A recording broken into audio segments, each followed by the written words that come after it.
Hey Mava, hey Liesel. So, I've got this third book in the Harry Potter series.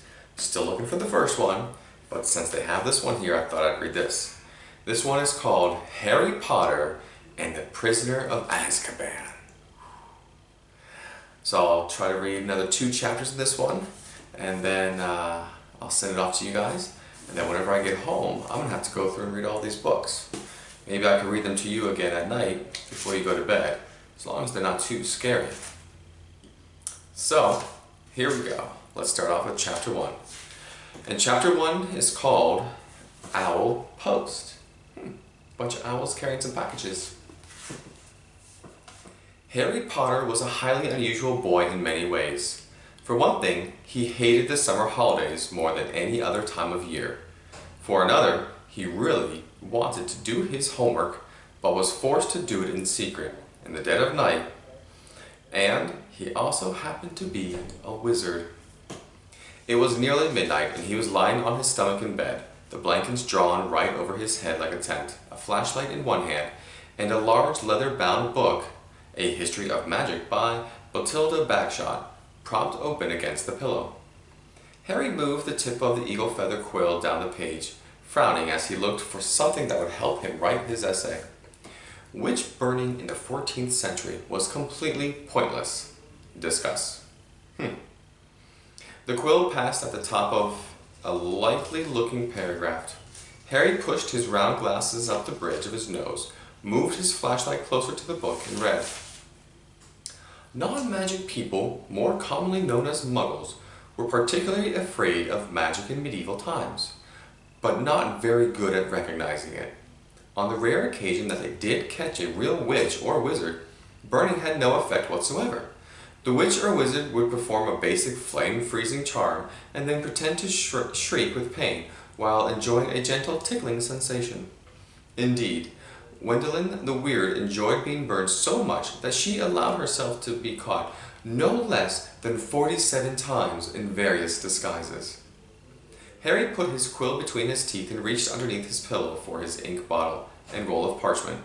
Slowly and very carefully he unscrewed the ink bottle, dipped his quill into it, and began to write, pausing every now and then to listen, because if any of the Dursleys heard the scratching of his quill on their way to the bathroom, he'd probably find himself locked in the cupboard under the stairs for the rest of the summer.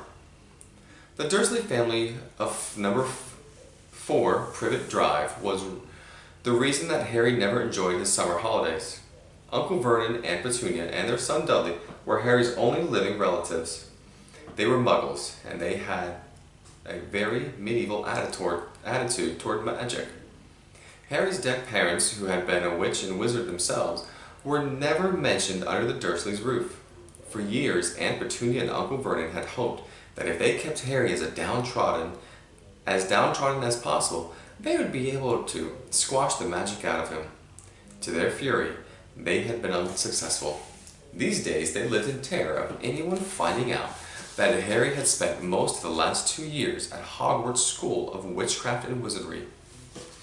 The most they could do, however, was to lock away Harry's spellbooks and wand and cauldron and broomstick at the start of the summer break and forbid him to talk to the neighbors. This separation from his spellbooks had been a real problem for Harry, because his teachers at Hogwarts had given him a lot of holiday work. One of the essays, a particularly nasty one about shrinking potion, was for Harry's least favorite teacher, Professor Snape, who would be delighted to have an excuse to give Harry detention for a month. Harry had therefore seized his chance in the first week of the holidays. While Uncle Vernon, Aunt Petunia, and Dudley had gone out into the front garden to admire Uncle Vernon's new company car in very loud voices, so that the rest of the street would notice it too, Harry had crept downstairs, picked the lock on the cupboard under the stairs, grabbed some of his books, and hid them in his bedroom. As long as he didn't leave spots of ink on the sheets, the Dursleys need never know that he was studying magic by night. Harry was particularly keen to avoid trouble with his aunt and uncle at the moment, as they were already in an especially bad mood with him, all because he'd received a telephone call from a fellow wizard one week into the school vacation.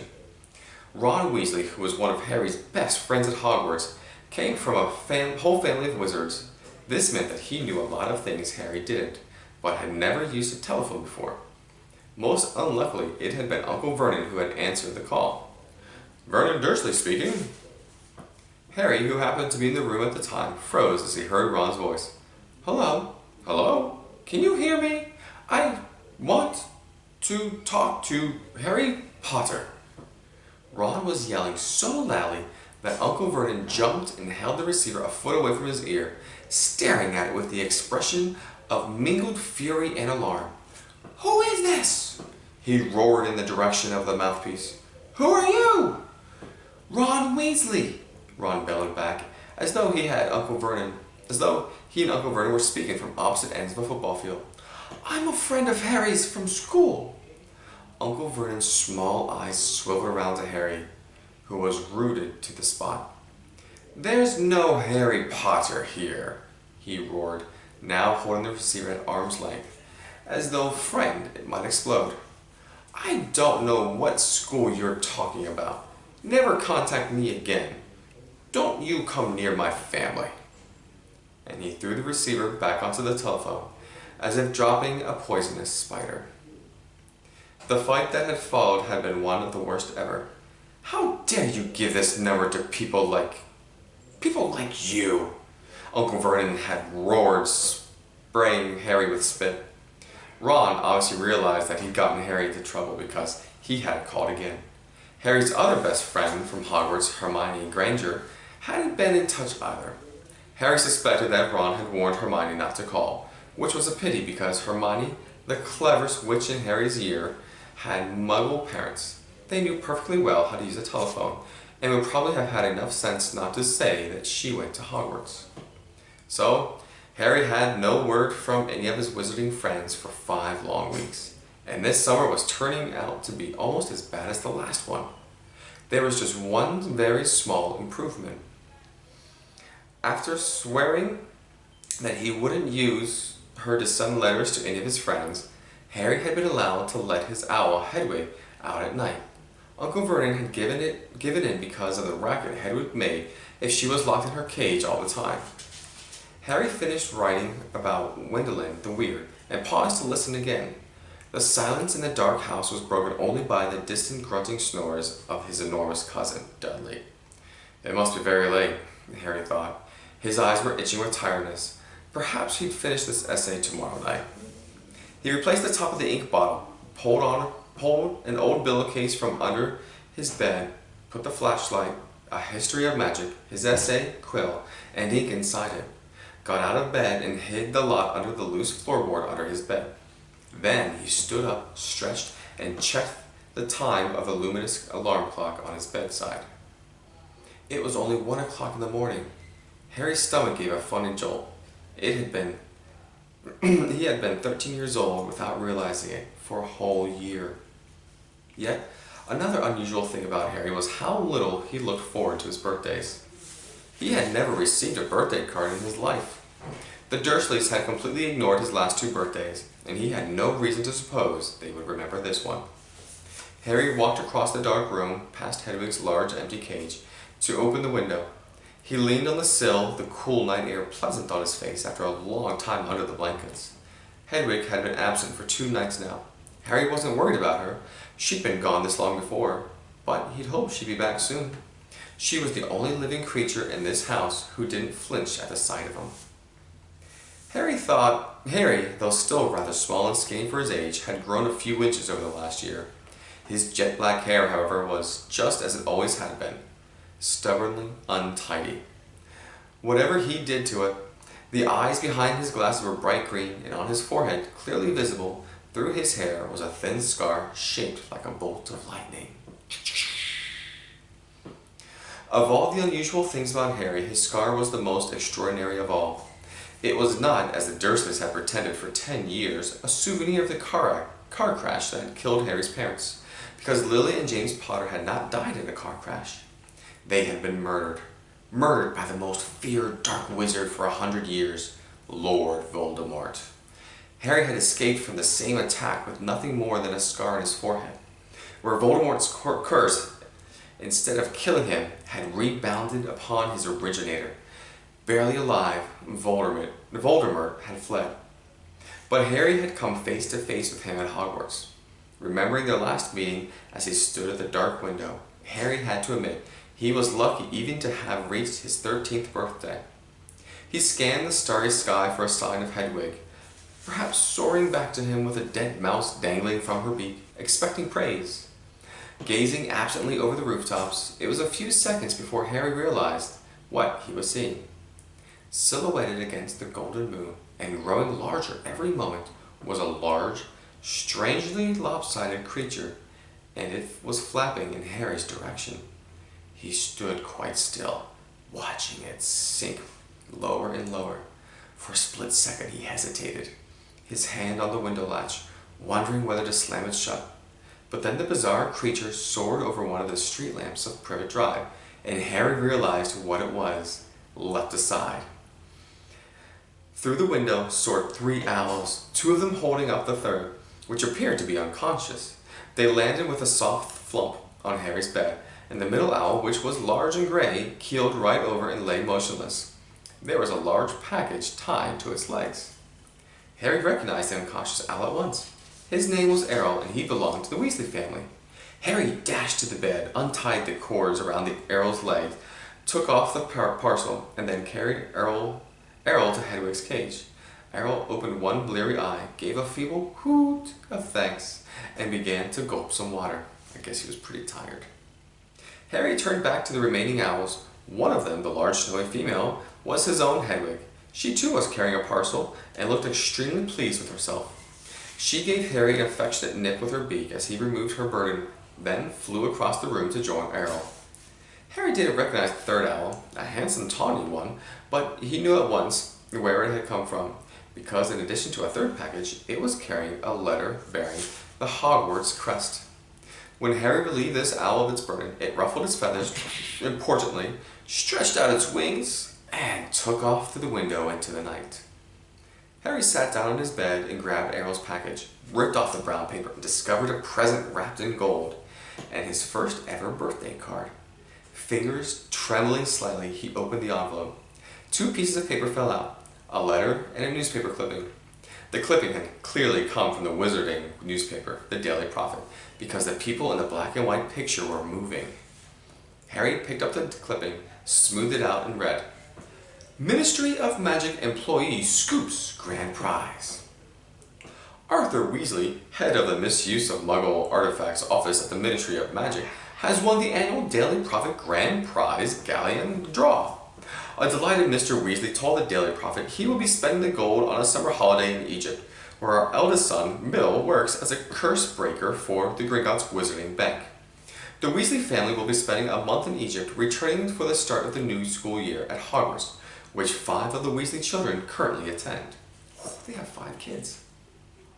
Harry scanned the moving photograph, and a grin spread across his face as he saw all 9 of the Weasleys waving furiously at him, standing in front of a large pyramid. Plump little Mrs. Weasley, tall balding Mr. Weasley, 6 sons and 1 daughter, all, though the black and white picture didn't show it, with flaming red hair. Right in the middle of the picture was Ron, tall and gangling, with his pet rat Scabbers on his shoulder and his arm around his little sister, Ginny. Harry couldn't think of anyone who deserved to win a large pile of gold more than the Weasleys, who were very nice and extremely poor. He picked up Ron's letter and unfolded it. "Dear Harry, happy birthday. Look, I'm really sorry about that telephone call. I hope the Muggles didn't give you a hard time. I asked Dad and he reckons I shouldn't have shouted." That's right, you don't shout on the phone. "It's amazing here in Egypt. Bill's taken us around all the tombs, and you know what? You wouldn't believe the curses those old Egyptian wizards put on them. Mum wouldn't let Ginny come in the last one. There were all these mutant skeletons in there of Muggles who'd broken in and grown extra heads and stuff. Extra heads. I couldn't believe it when Dad won the Daily Prophet draw. 700 galleons. Most of it's gone on this trip, but they're going to buy me a new wand for next year." Harry remembered only too well the occasion when Ron's old wand had snapped. It had happened when the car the 2 of them had been flying to Hogwarts had crashed into a tree on the school grounds. We'll be back about a week before the term starts, and we'll be going up to London to get my wand and our new books. Any chance of meeting you there? Don't let the muggles get you down. Try and come to London. Ron. P.S. Percy's head boy. He got the letter last week. Harry glanced back at the photograph. Percy, who was in the 7th and final year Hogwarts, was looking particularly smug.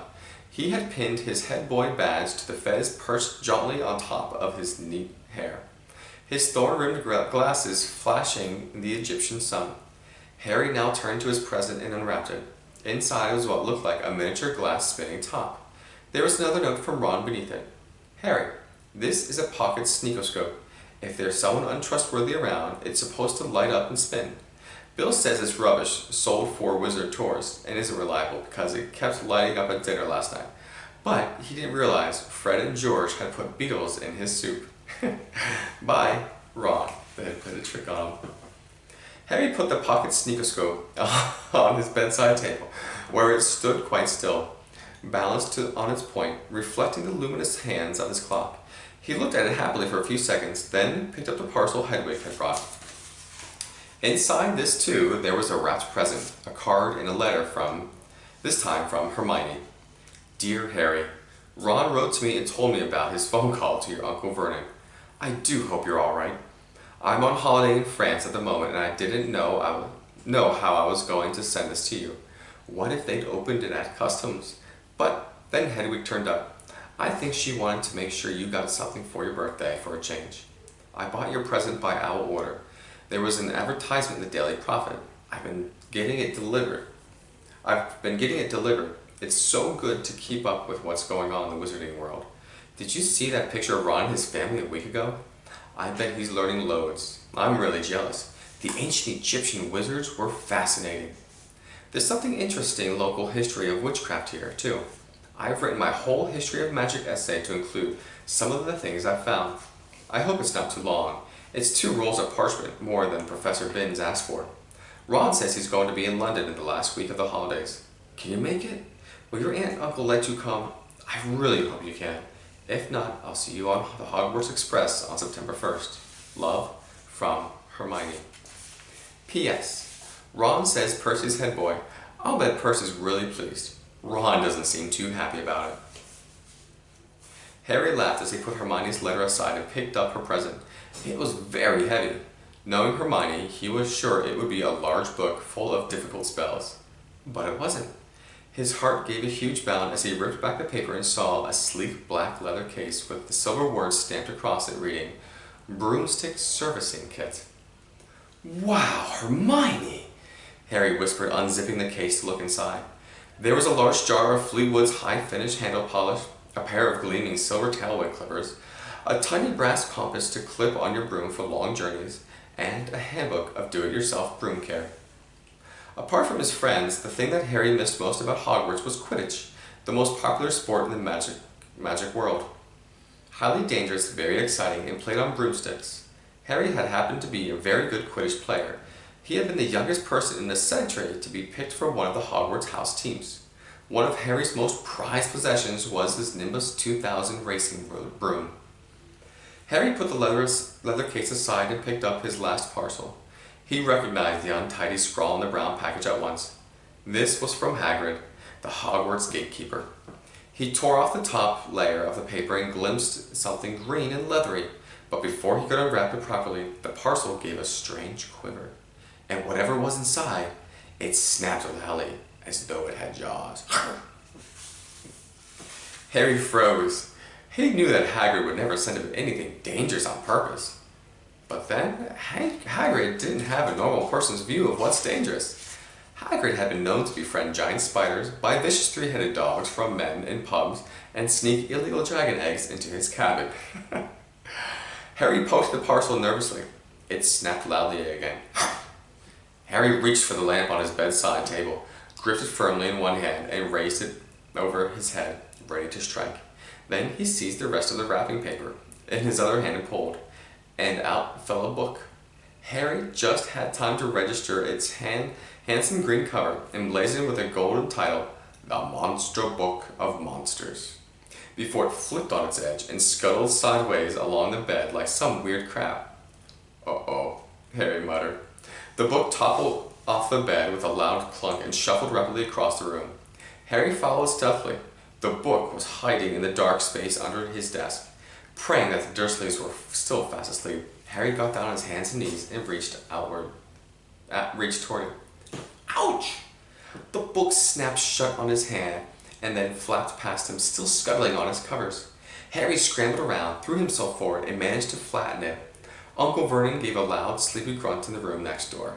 Hedwig and Errol watched interestedly as Harry clamped the struggling book tightly in his arms, hurried to his chest of drawers, and pulled out a belt, which he buckled tightly around it. The monster book shuddered angrily, but could no longer flap and snap, so Harry threw it down on the bed and reached for Hagrid's card. Dear Harry, happy birthday. Think you might find this useful for the next year. Won't say more here. Tell you when I see you. Hope the Muggles are treating you right. All the best, Hagrid. It struck Harry as ominous that Hagrid thought a biting book would come in useful, but he put Hagrid's card up next to Ron's and Hermione's, grinning more broadly than ever. Now there was only one letter from Hogwarts left. Noticing that it was rather thicker than usual, Harry slit open the envelope, pulled out the first page of parchment within it, and read, Dear Mr. Potter, please note that the new school year will begin on September the 1st. The Hogwarts Express will leave from King's Cross Station platform 9 3/4 at 11 o'clock. Third years are permitted to visit the village of Hogsmeade on certain weekends. Please give the enclosed permission form to your parents or guardians to sign. A list of books for next year is enclosed. Yours sincerely, Professor M. McGonagall, Deputy Headmistress. Harry pulled out the Hogsmeade permission form and looked at it. No longer grinning, it would be wonderful to visit Hogsmeade on the weekends. He knew it was an entirely wizarding village, and he had never set foot there. But how on earth was he going to persuade Uncle Vernon and Aunt Petunia to sign the form? He looked over at the alarm, and it was now 2 o'clock in the morning. Deciding that he'd worry about the Hogsmeade form when he woke up, Harry got back into bed and reached up to cross off another day on the chart he made for himself, counting down the days left until his return to Hogwarts. Then he took off his glasses and laid them down, eyes open, facing his 3 birthday cards. Extremely unusual thought, though he was. At that moment, Harry Potter felt just like everyone else, glad for the first time in his life that it was his birthday. Well, that was the end of chapter 1.